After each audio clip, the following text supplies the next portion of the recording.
जी अस्सलाम वालेकुम। उम्मीद है कि आप बिल्कुल ठीक होंगे।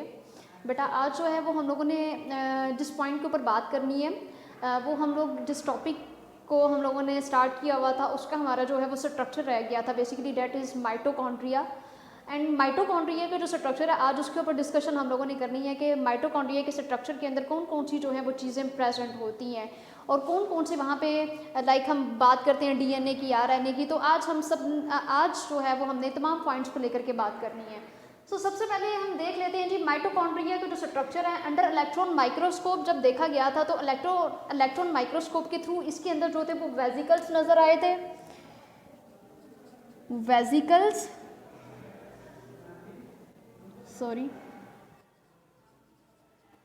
वेजिकल्स जो थे वो डिफरेंट वेजिकल्स वगैरह जो थे वो नज़र आए थे। और इसके अलावा साथ साथ अंडर इलेक्ट्रॉन माइक्रोस्कोप बहुत से रॉड्स और बहुत से फिलामेंट्स जो थे वो माइटोकॉन्ड्रिया के स्ट्रक्चर के अंदर नज़र आए। वेजिकल्स के साथ साथ रॉड्स और फिलामेंट्स भी जो थे वो भी माइटोकॉन्ड्रिया के जो थे वो इलेक्ट्रॉन माइक्रोस्कोप के थ्रू जो थे वो नज़र आए थे, फिलामेंट्स। तो बेटा जी जब हमने इलेक्ट्रॉन माइक्रोस्कोप के थ्रू जो है वो हमने माइटोकॉन्ड्रिया को देखा तो हमें माइटोकॉन्ड्रिया का एक बहुत कम्प्लेक्स जो थी वो मॉर्फोलॉजी वाला जो था वो स्ट्रक्चर नज़र आया था। कम्प्लेक्स हमें जो थी वो मॉर्फोलॉजी नज़र आई थी, बहुत पेचीदा टाइप का जो था वो स्ट्रक्चर इसका था अगर मॉर्फोलॉजी के लिहाज से बात करें तो। मॉर्फोलॉजी तो बेटा जी फिर से एक दफ़ा मैं बता देती हूँ कि जब इलेक्ट्रॉन माइक्रोस्कोप के थ्रू देखा इसको तो हमें जो थे वो वेजिकल्स नजर आए, रॉड्स थे और फिलामेंट्स जो थे वो पाए जा रहे थे। इसके साथ साथ जो है वो एक इलेक्ट्रॉन माइक्रोस्कोप के नीचे जो थी वैसे भी इलेक्ट्रॉन माइक्रोस्कोप की अगर हम बात करते हैं तो वो जो कॉमन माइक्रोस्कोप हम बेटा उसकी बात करें तो उसके अंदर कोई भी चीज़ इतनी क्लियर नज़र नहीं आती है। बट अगर हम डिफरेंट स्पेसिमेंट्स की बात करते हैं तो हमें उसके अंदर भी जो है वो कुछ स्ट्रक्चर्स नज़र आ जाते हैं। बट इलेक्ट्रॉन माइक्रोस्कोप के अंदर ईच एंड एवरीथिंग लाइक टिनी से टिनी भी अगर कोई हम स्ट्रक्चर बोलते हैं जो कि वेरी स्मॉल कोई पार्टिकल्स होते हैं उसके थ्रू हमें जो है वो इलेक्ट्रॉन माइक्रोस्कोप के थ्रू जो है वो हर चीज़ नज़र आ जाती है। तो देन बेटा जो था वो हमें एक कम्प्लेक्स मॉर्फोलॉजी थी वो नज़र आई।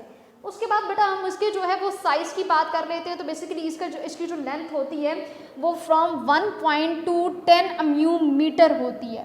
तो इसकी लेंथ जो है बेटा वो 1.5 to 10 अम्यू मीटर होती है। उसके बाद जो है इसकी विड्थ जो होगी वो 0.25 to 1 अम्यू मीटर होती है। ठीक है जी बेटा, ये आपने याद रखना है। ये एमसीक्यूज़ में भी आपसे पूछा जा सकता है कि लेंथ जो होगी वो 1.5 से 10 अम्यू मीटर होगी और अगर हम विड्थ की बात करते हैं तो 0.25 से 1 अम्यू मीटर जो होती है इसकी वो विड्थ होती है। इसका डायमीटर जो होता है वो एक्सीड नहीं करता। 0.1 की अगर मैं बात करूं तो इसका जो डायमीटर होता है वो 0.1 से जो है वो एक्सीड नहीं करता बेटा। तो बेटा ये था इसके साइज के लिहाज से लेंथ, विड्थ और डायमीटर जो है वो इसका एक्सीड नहीं करता। देन उसके बाद मेम्ब्रेन्स की अगर मैं बात करती हूँ तो इसकी दो मेम्ब्रेन्स होती हैं, एक आउटर मेम्ब्रेन होती है और एक जो होती है वो इनर मेम्ब्रेन होती है। चले आए हम डायग्राम की तरफ मूव करते हैं। यहाँ पे आपको डायग्राम जो है वो एक नज़र आ रही है माइटोकॉन्ड्रिया की, बेसिकली ये डायग्राम है। इसमें ये वाली जो मेम्ब्रेन है इसको हम आउटर मेम्ब्रेन बोलते हैं, आउटर मेम्ब्रेन। देन बेटा जी ये आउटर मेम्ब्रेन है और ये जो है बेसिकली ये वाला आउटर मेम्ब्रेन। उसके बाद बेटा ये वाली जो मेम्ब्रेन है वो इनर मेम्ब्रेन है।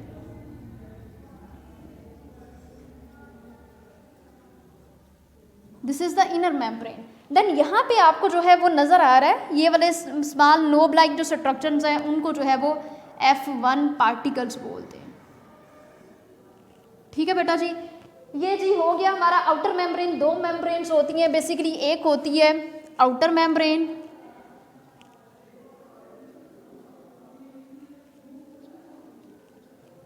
और बेटा जी एक जो होती है वो होती है इनर मेम्ब्रेन।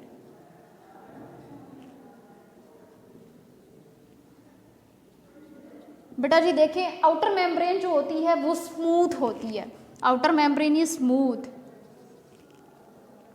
और बेटा अगर हम इनर मेम्ब्रेन की बात करते हैं तो इनर मेम्ब्रेन के अंदर स्मॉल लोब लाइक स्ट्रक्चर्स जो होते हैं वो नज़र आते हैं। लाइक अभी जो ये मैं बात कर रही थी आपसे कि ये स्मॉल लोब लाइक स्ट्रक्चर्स जो हैं ये इनर मेम्ब्रेन के अंदर नज़र आते हैं। तो बेसिकली जिसको था वो हम लोगों ने F1 पार्टिकल्स का नाम दे दिया था।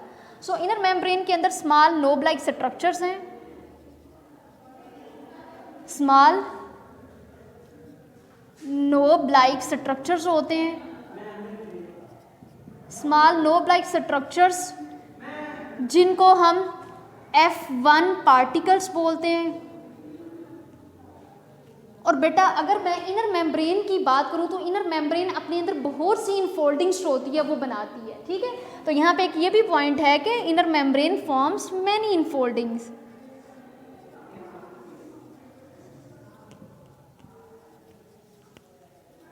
ठीक है बेटा जी। अब इसके बारे में जो है वो इनर मेम्ब्रेन जो है वो स्मॉल लोब लाइक स्ट्रक्चर, अच्छा हम बात ही ऐसे कर लेते हैं कि जो इनर मेम्ब्रेन है, इनर मेम्ब्रेन के अंदर आप ये देख रहे हैं जी यहाँ पे बहुत सी इनफोल्डिंग्स जो हैं वो प्रेजेंट है, ये सारी की सारी जो है ये इनफोल्डिंग्स प्रेजेंट है जो कि आपको नज़र आ रही है।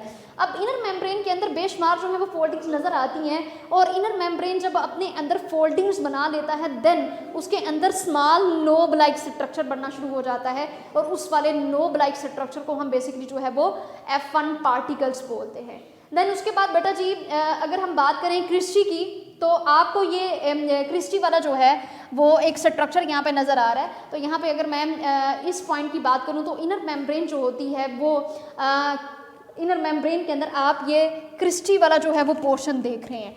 अब बेसिकली जो क्रिस्टी है उसका काम ये होता है कि उसने प्रोवाइड करनी होती है abundant space for the multi enzyme system, कि अगर हम एंजाइम्स की बात करते हैं या हम को एंजाइम्स की बात करते हैं, एक तो क्रिस्टी का काम ये है कि इसने इनर मेम्ब्रेन के लिए जो सरफेस एरिया होता है उसको इंक्रीज करना होता है। सो यहाँ पे बेटा मैं क्रिस्टी का मैं यहाँ पे लिख देती हूँ कि इसने इंक्रीज करना होता है, इंक्रीज सरफेस एरिया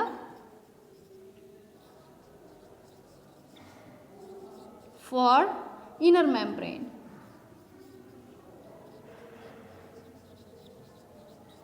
ठीक है जी। अब क्रिस्टी का काम ये भी है कि इसने ये बेसिकली ये जो क्रिस्टी आपको नज़र आ रहा है, ठीक है, तो ये जो क्रिस्टी है इसका ये भी काम है कि इसने जो है वो इनर मेम्ब्रेन के लिए सरफेस एरिया जो है वो इसने प्रोवाइड करना होता है, उसको इंक्रीज करना होता है, उसके साथ साथ ये अबंडेंट स्पेस होता है वो भी प्रोवाइड करता है।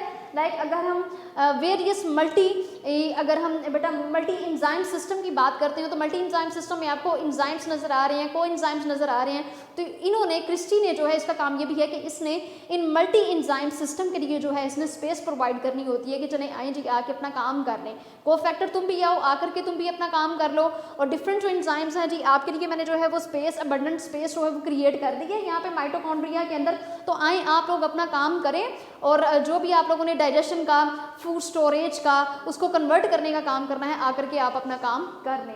देन उसके बाद जो है वो बेटा अगर हम स्पेस की बात करते हैं तो स्पेस जो होती है between outer and inner membrane के अंदर जो स्पेस प्रेजेंट होती है बेसिकली उस स्पेस को हम इनर मेम्ब्रेनियस स्पेस बोलते हैं। तो outer between outer and inner membrane जो है बेटा यहाँ पे ये आउटर और ये जो इनर मेम्ब्रेन के अंदर जो स्पेस होती है उसको बेसिकली हम मेम्ब्रेन के अंदर जो स्पेस है बेसिकली उसको हम बेटा इंटर मेम्ब्रेनियस स्पेस बोलते हैं।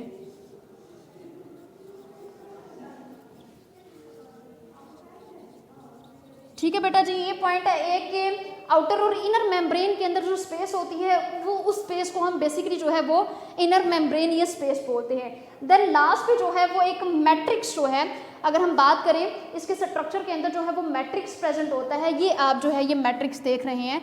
तो मैट्रिक्स जो होता है, मैट्रिक्स की अगर मैं कंपोजिशन की बात करती हूँ तो बेटा मैट्रिक्स के अंदर DNA, RNA, various organic and inorganic, अगर मैं सार्ट्स की बात करती हूँ तो बहुत से जो है ये इनऑर्गेनिक और ऑर्गेनिक सार्ट्स जो होते हैं वो मैट्रिक्स के अंदर प्रेजेंट होते हैं। सो डीएनए, आरएनए, बेटा यहाँ पे बहुत से जो है वो ऑर्गेनिक प्लस इनऑर्गेनिक सार्ट्स होते हैं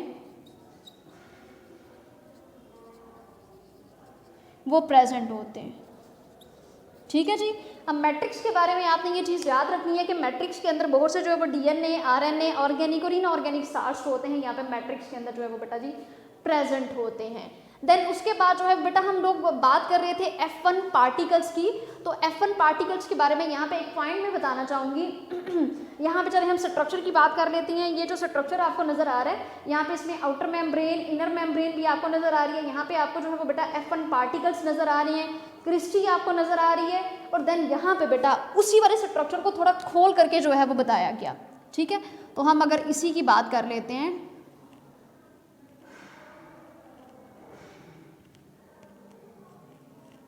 ठीक है बेटा जी। तो ये इसी वाले स्ट्रक्चर को जो है वो थोड़ा सा खोल करके बताया गया है, और इसके स्ट्रक्चर के अंदर आप ये देख रहे हैं कि माइटोकॉन्ड्रिया को जब वो खोला गया तो देन उसके अंदर जो है ये इनर कंपार्टमेंट्स होती वो नज़र आ रही थी, आउटर मेम्ब्रेन आपको नज़र आ रही है। तो बेटा यहाँ पे जो है ये ग्रेन्यूल्स जो है बेसिकली ये F1 पार्टिकल्स की अगर हम बात करते हैं तो बेटा उसको जो है वो खोल करके बताया गया।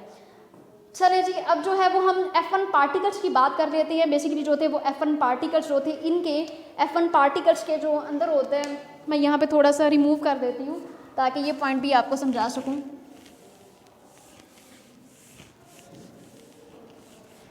बेटा जी जो F1 पार्टिकल्स होते हैं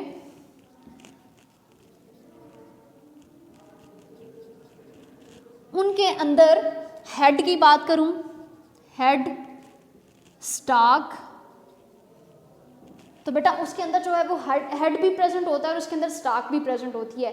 बट अगर हेड वाले रीजन की हम बात करते हैं तो हेड पीस जो होता है F1 पार्टिकल्स का वो एसोसिएटेड होता है विद द प्रोटीन सिंथेसिस। ठीक है जी, ये आपने चीज़ याद रखनी है कि अगर हेड की मैं बात करूं तो हेड जो है वो एसोसिएटेड है, associated with the protein synthesis।